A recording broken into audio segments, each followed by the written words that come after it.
नमस्कार, डेली 24 भारत देख रहे हैं आप। मैं हूं आपके साथ साहिल धुलिया। बुलेटिन की शुरुआत करते हैं। केंद्रीय कैबिनेट ने केरल का नाम बदलकर केरलम किए जाने के प्रस्ताव को मंजूरी दे दी है। केरल में आगामी विधानसभा चुनाव से पहले इसे बड़ा कदम माना जा रहा है। बताया जा रहा है कि इससे राज्य की संस्कृति और भाषाई पहचान को मजबूती मिलेगी। इससे पहले केरल विधानसभा ने आधिकारिक तौर पर राज्य का नाम बदलकर केरलम करने का प्रस्ताव पारित किया था। राज्य सरकार और स्थानीय लोगों का तर्क है कि मलयालम भाषा में राज्य को केरलम ही कहा जाता है, इसलिए आधिकारिक दस्तावेजों और संविधान में भी यही नाम होना चाहिए। अब इसी पर कदम बढ़ाते हुए केंद्र सरकार ने नाम बदलने के प्रस्ताव को हरी झंडी दे दी है। इस फैसले के बाद राज्य की पहचान को उसकी मूल भाषा के करीब लाने का रास्ता साफ हो जाएगा। बता दें कि केरल का नाम बदलने की मांग नई नहीं है, लेकिन विधानसभा चुनाव से ठीक पहले राज्य का नाम बदलने के फैसले ने राजनीतिक गलियारों में नई बहस छेड़ दी है और इसे आगामी चुनाव से जोड़कर देखा जा रहा है। दूसरी ओर चुनाव से ठीक पहले इस तरह के बड़े बदलाव को मंजूरी देना केंद्र सरकार का एक महत्वपूर्ण राजनीतिक कदम माना जा रहा है। तो केंद्रीय कैबिनेट ने केरल के नाम बदलने को मंजूरी दे दी है। चुनाव से ठीक पहले यह बड़ा कदम माना जा रहा है। केंद्रीय कैबिनेट ने हरी झंडी दे दी है, यानी आपको बता दें कि केरल का नाम अब केरलम हो जाएगा और चुनाव से ठीक पहले यह बड़ा बदलाव होगा। तो केरल का नाम बदलने को मंजूरी दे दी गई है। केंद्रीय कैबिनेट ने हरी झंडी दे दी है। फैसले से राजनीतिक गलियारों में भी हलचल तेज हो गई है। तो चुनाव से ठीक पहले यह बड़ा कदम माना जा रहा है। राजनीतिक गलियारों में भी हलचलें तेज हो गई है। इसी खबर पर ज़्यादा चर्चा के लिए हमारे मैनेजिंग एडिटर रमेश ठाकुर जी हमारे साथ जुड़ गए। रमेश जी, एक बड़ा फैसला, केरल में विधानसभा चुनाव होने हैं और उससे ठीक पहले केरल का नाम बदलकर केरलम करने को केंद्रीय कैबिनेट ने मंजूरी यहां पर दे दी है। राजनीतिक गलियारों में भी हलचलें तेज हो गई है, कैसे देख रहे हैं? देखिए, भारतीय जनता पार्टी इसी के लिए जानी जाती है। अब होता क्या है, अगर एक पुरानी बिल्डिंग पड़ी हुई है उसका रंग रोगन करके अपना नाम दे देना, ये सरकारों की प्रवृत्ति रही है। चाहे बीजेपी हो, कांग्रेस हो, कोई भी रही। किसी भी एक कांग्रेस को या एक पर्टिकुलर किसी सरकार को इस बारे में दोषी कहना या गलत कहना मैं ज्यादा उचित नहीं समझूंगा। और ऐसे बहुत पुराने नाम जो मैं देख रहा था, कई सारी लिस्ट हैं। जब गवर्नमेंट होती थी कांग्रेस की तो उन्होंने भी ऐसे ही करा था।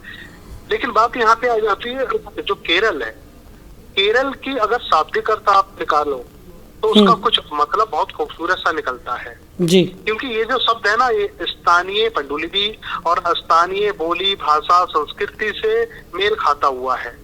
अब इसको केरलम करा गया है, ये भी बुरा नहीं है, ये भी बेहतरीन है। अगर आप इसको बोलो, अगर मुंह से अगर आपके मुंह से जब स्वर निकलता है केरलम, तो ये पहुंचता है कि इसमें कुछ संस्कृत की झलक आपको दिखाई देती है। तो हो सकता है पंडित पांडव ने उनको कुछ इस तरीके की राय दी हो। और सबसे बड़ी बात है, जैसे आपने अपने इंट्रो में कहा कि जिस भी स्टेट में कूच करना है और उस स्टेट में अगर चुनाव है तो कुछ तो आपको ऐसा करना पड़ेगा जो मीडिया का इंटेंशन की तरफ हो जाए, लोग उस तरफ हो जाए, चर्चाओं का विषय बन जाए। तो मुझे लगता है ये उसी दिशा में भारतीय जनता पार्टी का उठाया हुआ कदम है। और इससे ना किसी को रोजगार मिलेगा, इससे ना कि देश की समृद्धि होगी, ना रोड बन जाएंगे, ना किसी के जो उसके आधार कार्ड नहीं बने हुए उससे बन जाएंगे। होना तो कुछ नहीं है ना, नाम की प्रॉपर्टी को बदल देना है। लेकिन नाम बदलने से अगर कुछ फायदा होता हो तो कहते हैं हाँ कि इसमें कुछ ज्यादा फायदा होगा। बिल्कुल ठीक कह रहे हैं आप। लेकिन दूसरी तरफ अगर देखा जाए, क्योंकि चुनाव बिल्कुल नज़दीक है और ऐसे में इस तरीके से नाम बदलने का ये बड़ा फैसला, और ये मांग नई नहीं है। इससे पहले भी हमने देखा कि केरल के नाम बदलने को लेकर कई बार मांग उठी है। और क्योंकि मलयालम भाषा का, जैसा कि आपने जिक्र किया, उसमें भी कहा जाता है कि केरलम ही कहा जाता है केरल को। और ऐसे में अब ये बड़ा फैसला यहाँ पर लिया गया है। राजनीतिक गलियारों में भी हलचलें काफ़ी ज़्यादा तेज़ हो गई हैं। जहाँ कुछ लोग इसे एक चुनावी स्टंट करार दे रहे हैं, तो कुछ लोग इसे भाषा और संस्कृति को बढ़ावा देने की कोशिश करार दे रहे हैं। हाँ, बिल्कुल सही बात दिया जाएगा। मैंने पहले ही कहा, चर्चाओं का विषय बनेगा। आपस में इंटेलेक्चुअल व्यक्ति इसका मतलब निकालेंगे, मीडिया इसकी समीक्षा करेगी, सरकार दिल्ली में बैठ के सोचेगी हाँ जो हमने मुद्दा उठाया है और कैबिनेट ने जिसको आज अप्रूव भी कर दिया है, क्या उस अप्रोचल का विषय जो रहेगा वो बहस का मुद्दा बनेगा कि नहीं बनेगा। मुझे लगता बन गया है। अगर हम लोग भी अगर उस पे अगर आज बात कर रहे हैं तो इसका मतलब है ये बहस छिड़ गई है। और इसमें जैसे आपने बताया कि केरल को अगर आप इंग्लिश में लिखो तो KERALA, केरल नहीं होता, ये हो जाता केरला है। और इसमें एम और जोड़ दे तो केरलम हो जाता। तो केरलम का सीधा सीधा मतलब होता है संस्कृत की किसी भी काल पुंजी से उठाया हुआ ऐसा लगता है कोई शब्द है जो बहुत पुराना है। पहले अगर आपने देखा हो, अगर कोई भी वेद अगर आप उठा के पढ़ो तो उसके हर एक शब्द के बाद में LMLM इस तरीके के शब्दों की इस्तेमाली ज्यादा होती है। तो मुझे लग रहा है ये बहुत सोच समझ के उनको एम को इसमें जोड़ा गया है, क्योंकि कोई शब्द और नहीं जोड़ा गया है, क्योंकि एम जो है वो हेल्पिंग वर्ब है, उसको जोड़ दिया गया है। अब इसका मतलब क्या निकाला जाए क्या नहीं निकाला जाए ये तो थोड़ा सा भी अध्ययन का सब्जेक्ट हो जाता है। लेकिन बहरहाल मुझे ये जरूर लग रहा था कि कभी ना कभी इसमें छिड़ेगा जरूर, इसका नाम जरूर बदला जाएगा और वो आज बदल दिया गया है। जी चलिए रमेश जी, हमारे साथ जुड़ने के लिए, इस तमाम चर्चा के लिए आपका बहुत शुक्रिया। तो केंद्रीय कैबिनेट की मंजूरी यहाँ पर हो गई है, केरल का नाम बदलने को लेकर ये मंजूरी दे दी गई है और चुनाव से ठीक पहले इसे एक बड़ा कदम माना जा रहा है। तो राजनीतिक गलियारों में भी हलचल तेज हो गई है। उधर AI इम्पैक्ट समिट हंगामा मामले में इंडियन यूथ कांग्रेस के राष्ट्रीय अध्यक्ष उदय भानु चिब को दिल्ली की पटियाला हाउस कोर्ट ने 4 दिन की पुलिस रिमांड में भेजा है। उन्हें आज सुबह तिलक मार्ग थाना पुलिस ने गिरफ्तार किया गया था और पुलिस ने 7 दिन की रिमांड मांगी थी और आरोप लगाया कि चिब ही घटना के मास्टरमाइंड है। प्रदर्शनकारी उनके निर्देश पर भारत मंडपम में आयोजित समिट में घुसे थे। चिब ने ही उनको लॉजिस्टिक हेल्प की थी।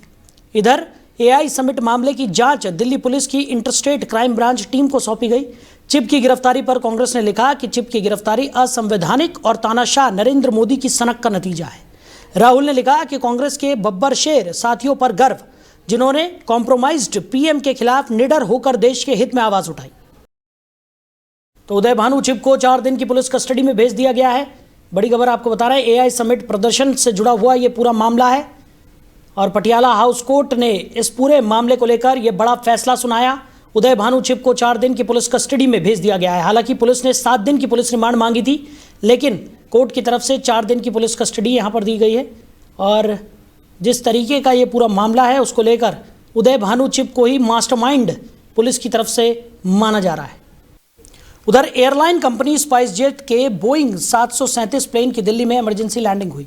फ्लाइट SG-121 ने सुबह 6:08 बजे दिल्ली के ही IGI एयरपोर्ट से लेह के लिए उड़ान भरी थी। कुछ देर बाद प्लेन के इंजन 2 में खराबी आ गई। इसके बाद पायलट ने प्लेन वापस दिल्ली की ओर मोड़ लिया। फ्लाइट की 6:49 पर इमरजेंसी लैंडिंग कराई गई। फ्लाइट में 150 यात्री क्रू सवार थे। घटना पर एयरलाइन ने कहा है कि फ्लाइट की सेफ लैंडिंग हुई है। कॉकपिट में किसी तरह की आग का अलर्ट नहीं मिला था। सभी यात्री सुरक्षित बताए जा रहे हैं। उधर अंडमान और निकोबार द्वीप समूह में एक हेलीकॉप्टर क्रैश हो गया। घटना के समय उसमें 5 यात्री और 2 पायलट सवार थे। इनमें 3 महिला, 3 पुरुष और 1 बच्चा मौजूद थे। अधिकारियों ने बताया कि पवन हंस कंपनी के हेलीकॉप्टर ने सुबह 8:30 बजे पोर्ट ब्लेयर से अंडमान के माया बंदर के लिए उड़ान भरी थी। हेलीकॉप्टर के माया बंदर पहुंचने के पहले ही उसमें खराबी आ गई। इसके बाद रनवे से 300 मीटर पहले ही समुद्र में हेलीकॉप्टर की क्रैश लैंडिंग कराई गई। नागरिक उड्डयन निदेशक ने बताया कि घटना में दोनों पायलट और 5 यात्री घायल हुए हैं। सभी को अस्पताल में भर्ती करा दिया गया है, जहां पर उनका इलाज जारी है। उधर सुप्रीम कोर्ट ने पश्चिम बंगाल में SIR प्रक्रिया में सामने आए 80 लाख क्लेम निपटाने के लिए 2 राज्यों से सिविल जजों को तैनात करने की परमिशन दे दी है। कोर्ट ने आदेश दिया कि कलकत्ता हाई कोर्ट पश्चिम बंगाल में वोटर लिस्ट SIR प्रक्रिया में तेजी लाने के लिए झारखंड, उड़ीसा के सिविल जजों की मदद ले सकता है।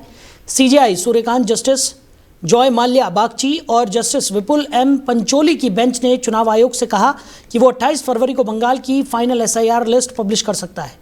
कोर्ट ने यह भी स्पष्ट किया कि वेरिफिकेशन प्रोसेस आगे बढ़ाता है तो पोल पैनल सप्लीमेंट्री लिस्ट जारी कर सकता है।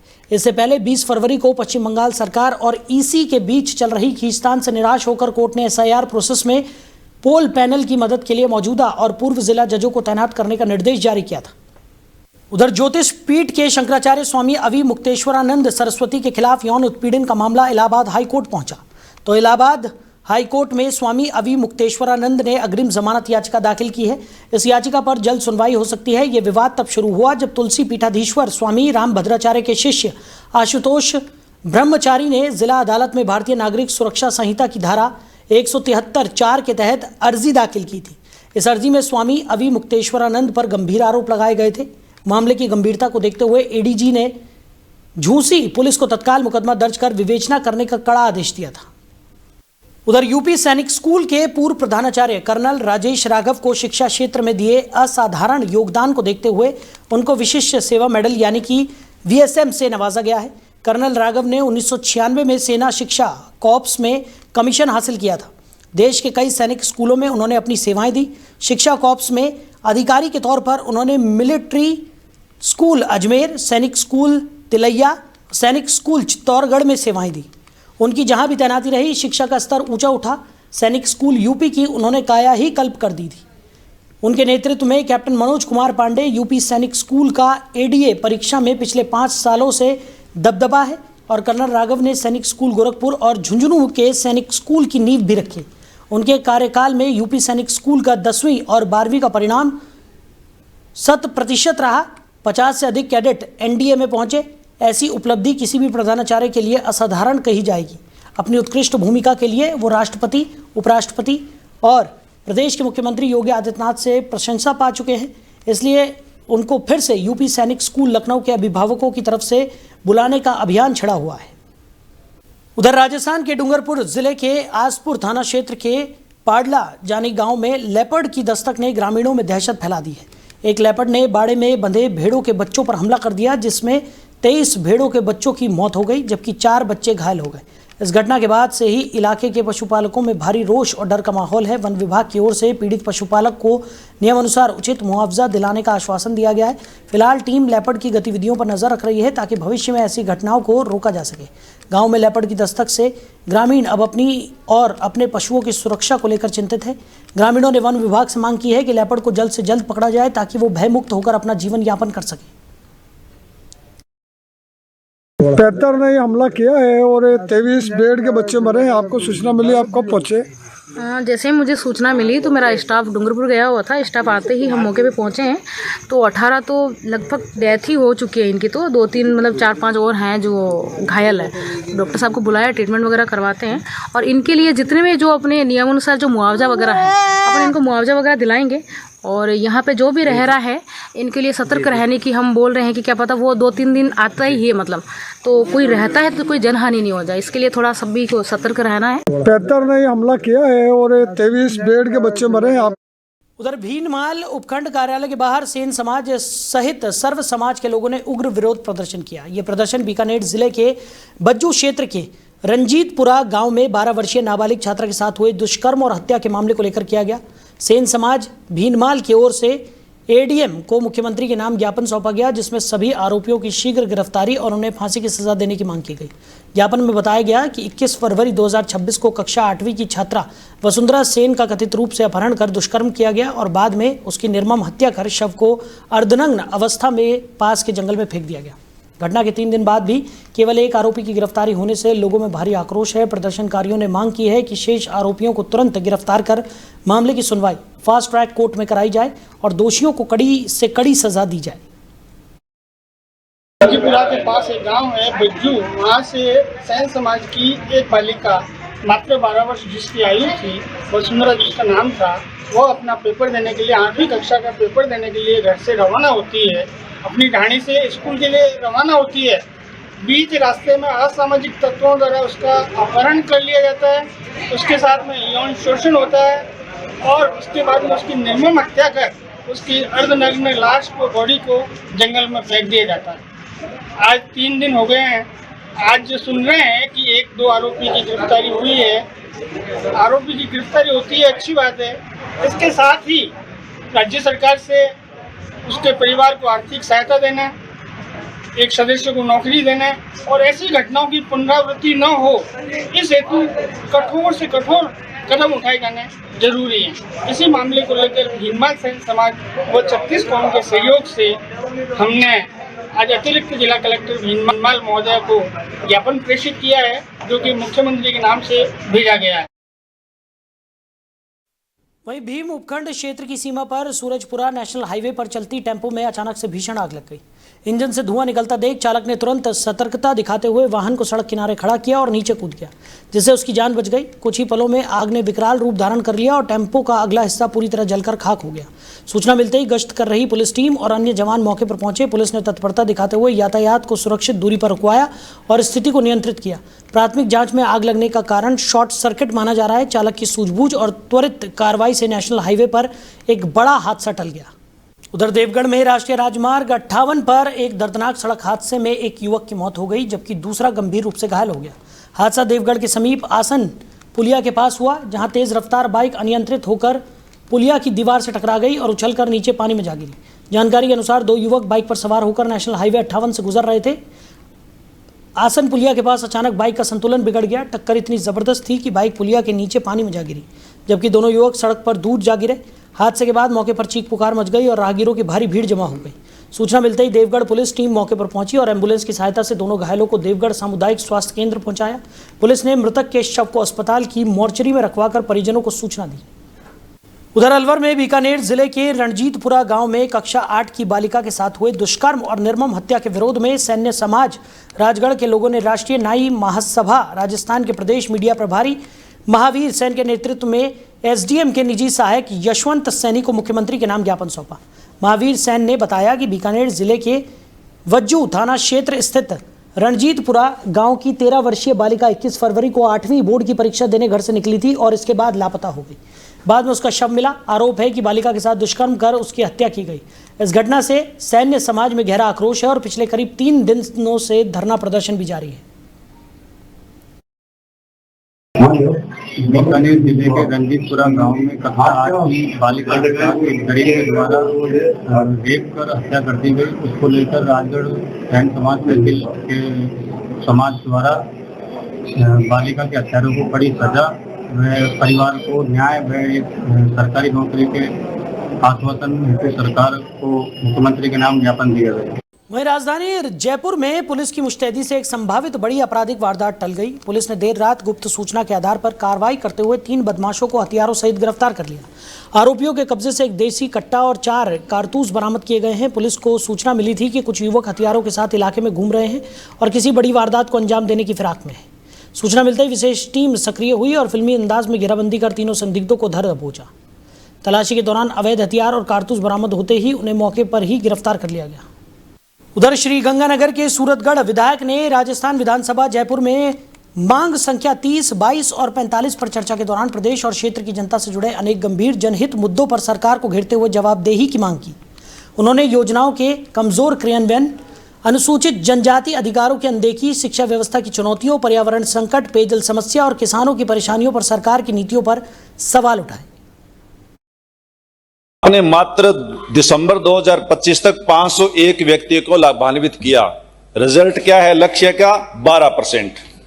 आदिवासी क्षेत्र में जनजाति समुदाय के लिए सरकार ने 2025-26 में 1229 करोड़ रुपए का प्रावधान किया। खर्च किया 44%। 56% आप खर्च ही नहीं कर पाए। कहने का मतलब है कि बातें हाथी की और चाल चींटी की, ये साबित करने का काम आपने किया है। सभापति महोदय, राजस्थान प्रदेश के अंदर नायक समाज के लोगों को 25/10/2012 से पहले अनुसूचित जनजाति का प्रमाण पत्र दिया जाता था, लेकिन भारत सरकार द्वारा घोषित जनजातियों की सूची में भाग संख्या 13 में क्रम संख्या 10 पर नायकड़ा नायक, चोलीवाला नायक, मोटा नायक आदि लिखा हुआ भी है। उधर सीकर जिले के फागलवा गांव में शहीद नागरमल छापरवाल के परिवार को उनकी बटालियन के अधिकारियों और कर्मचारियों द्वारा आर्थिक सहायता प्रदान की गई। बटालियन के इंस्पेक्टर रिजपाल ने शहीद के घर पर आकर संग्रहित राशि का 6 लाख रुपए का चेक वीरांगना भंवरी देवी को सौंपा और शहीद के परिवार को हर संभव मदद का आश्वासन भी दिया। इस अवसर पर सरपंच रामचंद्र भूखर, नर्सिंग अधिकारी सुभाष थालोड़, सुल्तान फौजी, मोतीराम, हजारी प्रसाद, मनोज कुमार, मुकेश और हेमराज सहित परिवार के सदस्य उपस्थित रहे। तो फिलहाल इस बुलेटिन में मेरे साथ इतना ही। आप बने रहिए और देखते रहिए डेली 24 भारत। नमस्कार।